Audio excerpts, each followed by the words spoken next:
hockey. Yeah. My favorite. It's Judd's Hockey Show. Yes, it is Judd's Hockey Show. Hockey continues, although it's been done here for quite some time. It's Judd. It's Jessi Pierce, NHL.com. Bardown Beauties podcast. Basically, if it comes to hockey in this town, she's everywhere. AJ Fredrickson co-hosting and producing as well. Let's start with this.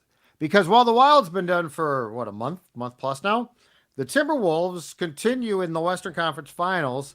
This is, what's funny about this whole thing is, for as bad as the Wolves were for a long, long time, this is where the Wild strives to be. Playoff run. Like, I think if I was to tell you next year the Wild was going to go to the Western Conference Finals and hell, even lose, I think you'd say, yeah, but that's a lot of progress. I mean, this team can't get past the first round now. I don't think they've been past the first round since 2015. Their only conference finals run came in year 3. And so let's talk about this. Let's talk about, as we all watch the Wolves, because a lot of people who aren't huge basketball fans now are watching. They're on board. I mean, Jessi's a big basketball fan. Her husband, Mike, not so much, but I guess he is watching a ton of games. What can we... I kid. What can we learn from... Because I do think there are some things that can be transferred. What can we learn from what the Wolves are doing from a Wild perspective? And I guess most importantly, what can the Wild learn from this? I mean, first of all, let's get a little howl, a little hooty. I love it. I'm not sure that's good. It was pretty good. It was pretty accurate. I think Age and I nailed it there, so Okay, everybody's right. welcome. Okay. Yeah, 2-on-1, so I'll defer. Let us know in the comments. Yeah, exactly. No, I mean, I do. I think it's super fun. Shout out to all of the OGs who have been following the Timberwolves through some very tumultuous seasons, right? All the writers that have had to cover the past 2 decades, basically, of just Sucksville, frankly, for lack of a better word. I laughed going back to the other night after they had beat Denver, and one of the media members had asked about, well, you got to get through, you have to lose these big games. And Ant and Kat were like, we've been losing for 20 years. What else are we supposed to lose? Like, how do we get to that promised land? I think it really points to, you're going to have to go through the crap in order to come out on the other side of it, right? And Minnesota's never done that. They've always been just good enough to get into the playoffs. They've never been good enough to go much beyond that, aside from back in 2003, 2004, right? It's tough. It's tough because you don't want to do that to your fan base. You don't want to put them through that terrible. Your ticket sales are probably going to be affected, right? All of the business aspects also are big problems when it comes to going through season after season of losing. But that's how you get your Anthony Edwardses. It's how you get your Cats. It's how you get those players that are going to be game changers. And that's what also then makes runs like this so exciting for the entire state. I mean, it's changing the narrative. And I think those guys are a ton of fun to watch because they also have, to me, and I want to know what you guys think. So I love Anthony Edwards. I love everything about him. He's got this cockiness, but it's not necessarily arrogance because he can back it up, obviously, with his skill. But what I love beyond that and just how fun he is to watch and how fun he is to follow, he is a team first player, which I think is kind of rare when it comes to basketball. It reminds me a lot of hockey where he's so quick to credit his players and he calls them out too. I think that's the other difference between the Wolves and the Wild. You have a superstar who is quick to tell Karl Anthony Towns that he's not good enough. He can't be fouling out. He can't be whining. I mean, he has this leadership in the locker room. So I think between the leadership, between going through the tough seasons, and just in general, coaching would be my third point. I think they have a really good coach in Chris Finch who's been able to bind that together. Those are the 3 things I would love to see the Minnesota Wild take from these Timberwolves, bring it to the state of hockey. And if that means, 5 years of purgatory for hockey, then that's fine. There's no playoffs. It's hockey purgatory. Fine. I'm willing to do that if it means you can get yourselves not only out of a first round, but to a Western Conference final in hockey. Yeah, I agree. And Ant is cocky, but he's charmingly cocky. I can't describe that. He's a very different human than Kirill, but Kirill has some of the same things. But because his first language obviously is Russian, it doesn't translate as well. But I think the biggest thing that I have taken too is, and if everything that you just said, Jess, is spot on, but I think the biggest thing that I have personally taken, and this is why I haven't really embraced the Wild for so long. And this is what I was hoping Bill Guerin could perfect, and perhaps he still can. You know what this Wolves run has taken? The ultimate commitment. Like this last series was hell. Like it was 7 games, and it was a weird series. I mean, the Wolves would win by 20, the Nuggets would win by 25, the Wolves won by 40. Game 7 actually, the resilience of the Wolves reminded me a lot of the 2003 Wild against the Avs, which of course ends with Andrew Brunette's overtime goal to win that series in what would prove to be Waz's last game. But that's where I want to go back to what I think the commitment has to be. And the Wild hasn't had this since Jacques. They haven't had it for years. That is, when the playoffs start, the commitment to defense too. Like, how hard are you willing to play? The Wolves, when they are, and I mean, it's not every quarter. Certainly the first half of Game 7 against the Nuggets was sort of a disaster. Now, Cat did show up, and that was instrumental. But, the second half, Ant guards Jamal Murray, and you look at the commitment that this team has made enough to win 2 series to defense. And you look at the commitment just overall to the team concept. And I don't know about you guys, but that's what drives me crazy and why I'm so critical of the Wild. I don't feel like that commitment is there. I found it really intriguing. Pat Maroon went to Boston. Now, Boston lost second round. But afterwards, he's like, I want to come back here so bad. This is a fan. Pat Maroon was in the locker room here. Never heard him say that and never saw him act like that. Pat Maroon looked like, and this is going to sound bad. I don't mean this as a criticism of Pat, but he looked like a guy who was cashing a paycheck here. Like, I think he enjoyed it, playing hockey, right? But like, you could tell his comments in Boston, like something sparked in him. He saw it. I really think it's whether you get the star or not, and eventually, and I mean, they do have Kaprizov. Whether you get the star or not, that's a different subject, and it's important.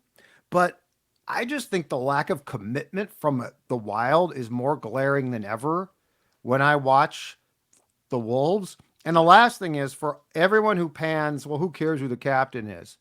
You know what? It's clear. Ant and Conley are the captains, right? What does Conley do? Instructs the young players constantly. What does Ant do? Exactly what Jessi just said. Calls guys out. Now, he does it in a good-natured way, and they love him, and he's a star. But this is why, you go from Koivu to Spurgeon. God bless Spurge. He hosts Thanksgiving and invites the whole team over. I don't give a damn about that. Like, I need someone who's willing to go in and kick some ass. The Wolves have that now. Give me that. Give me edge. Give me guys who start to cry when the season ends because they're like, this was one of my greatest experiences. Not shucks, see you next year, which is what the Wild is. Age, your thoughts? The biggest thing that I want to see the Wild take away is being so precise and calculated in their front office moves. And what I mean by that is when you look at the Timberwolves, they go out and they get a guy like Tim Connolly who built that amazing roster in Denver. They bring him here, and he immediately goes to work. And, immediately putting an incredible fingerprint on trading 5 first-round picks, 5 other players, essentially, for one guy, Rudy Gobert. And at the time, I think everybody was like, this is the worst trade in NBA history. Since it's come back around, it's like, up through this point in the playoffs, I think the Wolves are plus 111 with Rudy Gobert on the floor. He's Defensive Player of the Year. He has been a pivotal piece in this run for the Timberwolves. But then you look at some of the other things, too. Getting D'Angelo Russell off the roster, sending him out to L.A. in return in that 3-team trade, they get a guy like Mike Conley back. And I know, Judd, you've said this on Flagrant Howls, which is look at what he brings, not just on the court, but off it, too, in the locker room. It's that veteran leadership. It's that kind of calming presence. It's that seasoned ability to recognize, okay, maybe we have our backs against the wall. How can we wiggle out of here? How can we navigate these rough waters? And also getting a guy like Nickeil Alexander-Walker. I mean, he's been a very good role player. If you look at the Wild with their maybe big blockbuster trades in terms of giving away assets, the last one I can remember, 2017, they send a first-round pick. The last time they sent a first-round pick for a player, they received Martin Hansel back along with Ryan White and a 4th-round pick that ended up being Mason Shaw in exchange for the first-round pick, a second-round pick, a 4th-round pick, Grayson Downing. That, in hindsight, just feels like you're trying to you're trading just to trade. Like, you're in the conversation for the playoffs, but in Chuck Fletcher's like, we got to do something. We got to do something. Who's on the block? It doesn't really matter if they fit our team. And maybe Martin Hansel at the time, he felt fit the team well. But like in hindsight, that is not moving the goalposts for any team whatsoever. Martin Hansel? Are you kidding me? For a first, like, Billy Guerin has, I think, done a really good job for the most part as the GM of the Minnesota Wild, but it feels like he's almost handcuffed himself in a sense with some of these no trade clauses that we've seen over the past calendar year or so. And it can't just be growing guys in the prospects. It's getting that big deal at the deadline, making that big move. How many times have you seen a team even this postseason? I mean, look at what a guy like Casey Middlestad had done for a team like Colorado up until their time was being done. It's just getting those pieces that aren't homegrown. They add so much, and if you don't have a capable GM running the show, you can only do so much. You're going to have those continuous maybe playoff appearances, but as we've seen with the Wild, you're going to bow out pretty early, and that's unfortunately been the case here for them for the past decade or so. The PTSD I have from the Martin Hansel Ryan White trade still is so vibrant within me. It just enrages every time I hear Martin Hansel. Like, oh my gosh, it was just, it made no sense. It gagged me. Sorry. Now I can move on from that. Hopefully we can all move on from that a little bit. Never. But the other thing, and kind of to your point there, Age, is they get their depth on the bench too, right? The Wolves are getting contributions from everybody, and the Minnesota Wild have lacked that for the past couple seasons. It's not just this most recent. That's been a problem too, and that a testament to what you had mentioned, AJ, about Bill Guerin needing to find those pieces. I love that you brought up Pat Maroon, Judd, because I had just talked about that this week too. Like, Pat was so like, yep, I want to go back to Boston. Like, there was no fire in that man at all while he was here. He didn't contribute anything. There was just I barely saw him in the locker room. He was so in and out. You could just tell that he wasn't here. And now, granted, Pat Maroon didn't elect to come here. He was traded here, right? So I think he probably never necessarily fully bought into that anyway after having success with other squads. But again, that's a testament to what this team isn't just yet. They are not a playoff team. They are not a deep, true contending team. Yeah, and I don't think that I don't think anything in this league especially matters until you start to get the formula right and you get the buy-in. And I mean, this team it's not like they have zero buy-in guys. Eriksson Ek is a huge buy-in guy. Like, I would love to see that guy in a playoff run, because I think it'd be great fun. I think he'd have 74 stitches, but I mean, I think it'd be so much fun. And so, like, they've got guys who will buy in. I just think that they have too many guys who are sort of hanging on, it feels like. And like, you look at what the Wolves have now, or what teams with good chemistry have, and they've got a roster that understands their roles, that understands what they have to do. And look, you know what, too? The way the Wolves play, to me personally, does not look like, and I enjoy the games, but to me, if I was a player, it doesn't look like any fun. Like, their whole thing is defense, which a few guys love, but I mean, pro athletes want to score points, right? Mm-hmm. But I mean, look at Ant. That guy's selling out to play defense. It's funny because Ant will have these games like Game 7 against Denver where he shoots lousy, and people look at the box score and they're like, oh, he had a bad game. And it's like, no, actually, if you go back and watch the second half, he played lights out basketball. He didn't shoot particularly well, but he contributed. And so I guess my question is, do we think that John Hines, and how much has to be changed too? Do we think that John Hines can get these guys, or a variation of this, especially with young guys coming up who are easily influenced? Can he get the buy-in so that from the first day of training camp, you do establish, as the kids like to say, a culture, which I just don't think, it's not the Wild currently has a bad culture. I just don't know that they have a culture. Yeah, it's funny because the chemistry in the locker room has been touted for so long since Bill Guerin got here, and how much that has changed since the buyouts of Ryan Suter and Zach Parise. And that is true, but you're right. It's the wrong chemistry. It still is going to add in, and I'm not going to pretend to know anything about chemistry, guys, as far as actual scientific terminology, but like, taking, this me beaker and this neither. beaker and putting it together. Sure, it's not going to explode. It's going to create a nice bubble, but it's not going to create what you're looking for it to create. And that's what the Timberwolves have done, I think, is they've got the skill, they've got the team buy-in, and then they have the work ethic. Now, I'm going to very cautiously say this because it's not that the Wild lack necessarily a work ethic. You do see guys like Matt Zuccarello and Kirill Kaprizov and even Boldy who are out there, until well after practice working on different things. So you have guys that do that.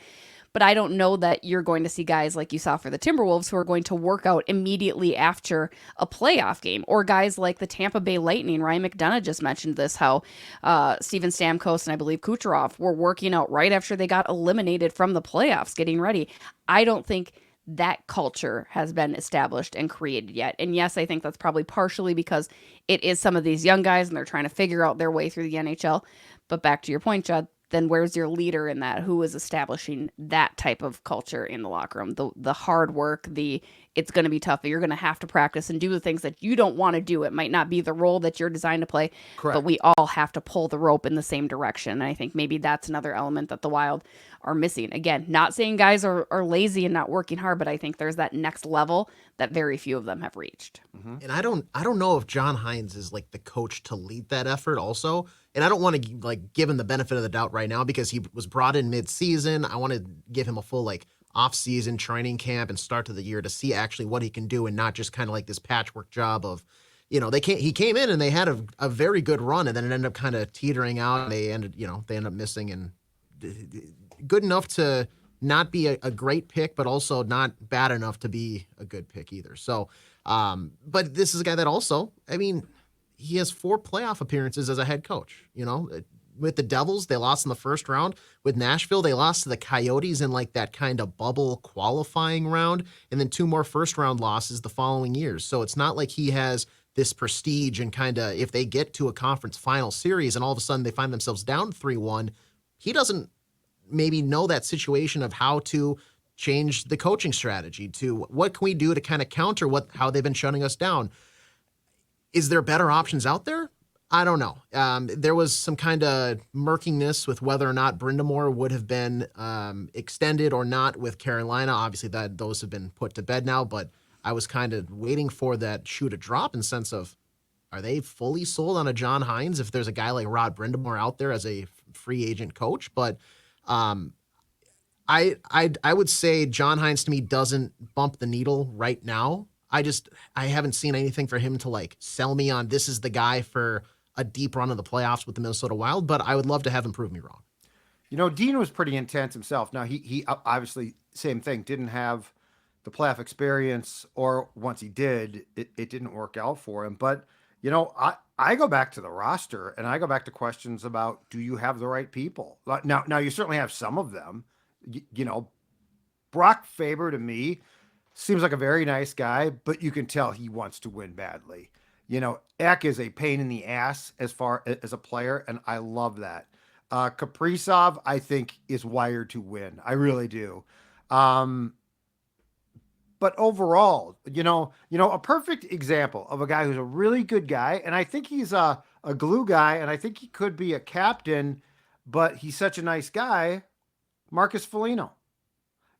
Does he demand, and he's got a place, so I'm not saying he doesn't have a place. So don't hear that. But does he demand the respect that a captain does, a Messier does? Like, I'll cite some of those guys. This is why I think captains are important.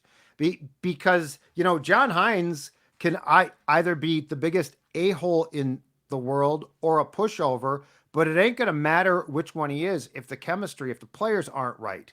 And I do think, to go back for the third time here on Pat Maroon, I do find it incredibly interesting that a guy who's won cups and clearly a guy who knows it when he sees it sort of just checked out here. Mm-hmm. I think, to me, if I'm Bill Guerin, because Bill Guerin brought Pat Maroon in for what Boston got, which is probably way more of a guy in the room than at his age a player. But, he brought in, because, Bill Guerin knows this. He brought Patty Maroon in to be that guy. it's got to be it's got to be a tutorial in what the Wild lacks, Jess, that how that played out. And so again, I'll just go back to the room. Age, I'm with you. I don't know on Hines yet, but I don't know if Hines is the most important person right now. I think we're talking about the makeup of who's playing where, and I especially personally, as these young players now start to come in, I think it's imperative that you get that right, because we've all seen Parisi and Suter, what happens when you bring in young talent to what I would consider to be a volatile and sometimes toxic locker room, Jessi. Yeah, and one more thing on Maroon. Boston got the Maroon that Minnesota wished they had gotten, right? They got that fire started. And yes, you can say, well, Boston's obviously light years above Minnesota, blah, blah, blah. But still, it's a very different Pat Maroon than what we saw here. I posed this question to you guys, and I would love to hash this out. And maybe this is something we have to table for longer, because I think there's a lot that goes to it. And I'm going to try to phrase this correctly. How much in play is the way that the hockey in general, the culture of hockey as a whole has changed, is now affecting the way that leaders can lead, right? I don't want to necessarily say hockey's gone soft, but I do think there are different elements now. I know when Bill Guerin brought in John Hines, he had talked and credited John's ability to connect with players in different ways. And I do think that's important, but I think that's why you're maybe far and few between those hard-nosed kind of asshole type coaches or asshole type players, because maybe there's too much concern of, outside factors, or what does this mean, or how is this person going to take it? Now, again, that's society as a whole. So I think there's a whole big umbrella over this. And I'm not saying that we should go to a way where we don't care about mental health. We shouldn't care about, I'm not saying that at all. But I think that's something to be considered too, is maybe the shift that hockey has made as far as acknowledging, we can't just be these big tough guys and this isn't what we're all about. That could be something that maybe some of these players have adapted to, other ones haven't. You know what I mean? Like the younger generation is hearing things differently than what the older generation of hockey players might be. Does that make sense? Oh, it makes perfect sense. I think there's a difference between being a bully, hazing, and an a-hole, and demanding accountability. Right. Yeah. I think there's a big difference there. And like, if society, I feel like we sometimes confuse bullying with demanding accountability or pushing. Like, bullying to me is brutal if it's done as I see it. But, it's also, I feel like we're in a sports culture, and this is where, again, the Wolves are an interesting example of, it doesn't appear to be a problem there. And it's also because a guy like Mike Conley knows where the line is. Like, he can tell you, don't get there. That's my point, is find those guys. But, you think about the sacrifice it takes to make a playoff run in hockey, the absolute sacrifice, and what the price to pay is, as far as on and off the ice, for 3 months potentially. Mm-hmm. I feel like we have a lot of players now who don't understand that. And they play the sport, they like the sport, it's great. They might even love the sport. But I don't think they love the hell that you have to go through to win a cup. And that's where you need to find, I think, veterans who demand that accountability of players. And just to be clear here too, Jess, I think that guys like Faber and Kaprizov, if they saw that, would jump on board immediately. Yeah. I think they would be like, hell yeah, this is what we want. This is what we want.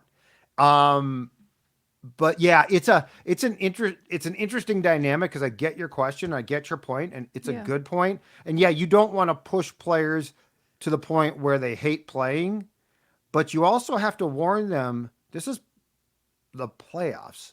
Right. And you can argue the NHL playoffs are the toughest playoffs to get through. And to get through that, you're not always going to like how this goes. And it can't always be, hey pal, that's okay.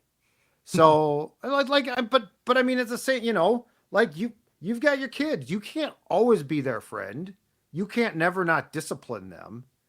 I mean, it doesn't make you a bad mom, but it's your job, And so, but I guess why I guess where the Wild confuses me though a little bit is Bill Guerin understands everything I just said or that we've just said. There's no dude won cups. Dude was a bleep kicker in his day. Some of the stuff that he did, I'm sure you can't do anymore. But that's where I'm a little bit confused because from the top of the Wild, there's no confusion about the price to pay. And like when I watch the Wolves, I'm like, that's it. That's sort of the formula. If they lose in the Western Conference, they still have the formula right for how to get there. That's my response. Age, what do you think? I think we talk about like how hard it is to maybe find that like number one center for a franchise and whatnot. But to Jessi's point, I think equally valuable is a guy that maybe is just maybe let's say a middle of the road player, like a middle six type guy, but is a leader in the sense where they walk that line of they know how to play to the mental health portion of the game and be considerate of their teammates while also in a non-offensive way getting on their back about it. And when you look at guys across the league that are in those types of roles, whether it's with a C or an A on their chest, like a Connor McDavid probably does get that. You know, he's my age, but at the same time, I bet you he gets on Zach Hyman's case if he doesn't see him back checking for a shift or two here and there. Oh, yeah. Jamie Benn probably gets it for Jesse's Stars. I mean, that's a guy that's been around. Shout out the Stars. Woo woo. Yeah, shout out to the Stars. Sorry, Kirsten. Sidney Crosby probably gets it. As much as a lot of hockey fans probably doesn't like this guy, Jacob Trouba probably gets it. Like that's a guy that, and to your point, Judd, is they're going to bleed for the team when they need to because they're not afraid of that hell. They're not afraid of going into battle for a hockey game. This is not a hobby. This is not a fun thing for them. If they need to go in there and they know they're going to come out with a broken wrist or fractured ribs or something, they don't care. There's no hesitation. Whereas, can you say the same about, and I hate calling him out because he's such a great person, but Jared Spurgeon, I don't think he's got that pest, that kind of, that sternness to him that you want, as I said, for some of these other guys. And to your point, Sidney Crosby absolutely gets it, and that's why we saw him at the end of the year nearly willing the Penguins to a playoff position all by himself, but also because I'm sure the accountability that he's demanding from the rest of the roster in the locker room that we don't see. It's guys like that where when you have one, you cannot let them go. Mark Stone, I'm sure, does the same exact thing despite being away from the team for months at a time on LTIR. It doesn't matter. He's in the locker room probably saying, hey, Theodore, what is that penalty? Or like Eichel. Even Jack Eichel's probably getting an earful from Mark Stone at times because of him having that accountability, but also propping these guys up when he sees they need it the most. Well, and Jessi, to your point too about how we treat people, what young people expect, and the all important topic of mental health. You've been in as many or more locker rooms and more in hockey than I have, and you know this too. Abusing somebody's mental health is awful, but in hockey, in sports, it's not normal life either. Mm-hmm. So like, and I'm not saying that hazing is right. I'm not talking about that, but I'm talking about if you screw up in this sport, you're going to get screamed at, like in the playoffs, and you might get coddled once in a while if you're a good player and you don't screw up much. But I've always tried to, it's hard to relate, especially now, but pro sports aren't normal and their culture's not normal. And so there's a real fine line there between pushing someone to a place that is very dark and you don't want them to go, but pushing them athletically, I guess. Is that the best term? I think so. I mean, I like that you said accountability, because I think you're absolutely right. That really is all it is. That's the intent behind it. That's all of it. Whether that involves an F-bomb here and some cursing here and there, that's fine. It's going to be that aggressive kind of anger, emotion fueled conversation, but you need to have those. I think for the past couple seasons, that's what's been a little bit frustrating. We've talked about it on this show. Judd, you've seen it too. Nobody is really holding each other to that accountable status. It's just kind of been like, well, we tried. We all work together. We all do this. And that's all fine and well, but you're right. This is professional sports. This is something where you're demanding near perfection, right? It's not, it's just not okay to just slide on by. So I think they just have very few voices that are willing to curse out X, Y, and Z. And again, you can do that in an appropriate manner by holding a player accountable and not, going to that dark place. And I don't think the Wild have anybody. You want to not have any of those Crosby. types of people in hockey. Age is right, Jess, on Crosby. I think Sidney Crosby, from everything I've heard and read, is a really decent human. But Age is right. You could tell he pushes guys. Nathan McKinnon. Yes, That's exactly. my kind of vibe, right? You Like gotta be he'll a hard go. ass. Sydney will be like kind of your nicer. It's good cop, bad cop a little bit, right? Yep. You've got your Crosby there. I think Malkin would be maybe the bad cop in that situation or whatnot, right? I think Sure. Nathan McKinnon is exactly the type of player I want because he's going to let you know when he's teed off, when he's had enough. He's going to let you know, but he'll be there. He'll be, he's going to be there to guide the young players too. Again, it's not about making everybody feel terrible about every single mistake, but it's about demanding more from your players, from your locker room. And I think that starts at the top, obviously with Bill Guerin, then goes to John Hines, but ultimately it comes down to the guys in those locker room. Not only do they need to have that individually within them, you need to have the guys that are willing to call each other out and say, this is unacceptable to be playing this way. Absolutely. And I think the most ironic thing about that is, if my memory serves me correct, the Wild have the word accountability plastered on the main Yes. wall above the whiteboard. Yeah. So They should. my call to them is paint over it. Paint over it. You got to earn that word back. Until we see a little accountability, I don't want to see it on the wall. I want to see it within the bodies in that locker room. And then if you want to decorate, you go ahead. But until that time, there's no reason to have accountability plastered in bright green on that wall. Well, and I do think as his English progresses, assuming he stays here, Kaprizov becomes the captain at some point because he demands. And the thing about too is, you think about this: Crosby, McKinnon. You think about the greats. They not only have the credibility of being the best player on their team, but they also work the hardest. Yeah. And that's the other thing. We talk about, hey, 3 guys stayed late for practice. Why didn't 15 guys stay late for practice? Right. Why didn't 20 guys stay late for practice? Oh, I had to get home. It's the season. Once it starts, you got nothing to do but hockey. And I mean, that sounds like an a-hole thing to say, but that's what pro sports is. So great conversation. But I do think the Wolves, like, this doesn't feel like a fluke by the Wolves. No. And I think it's very clear why they're here.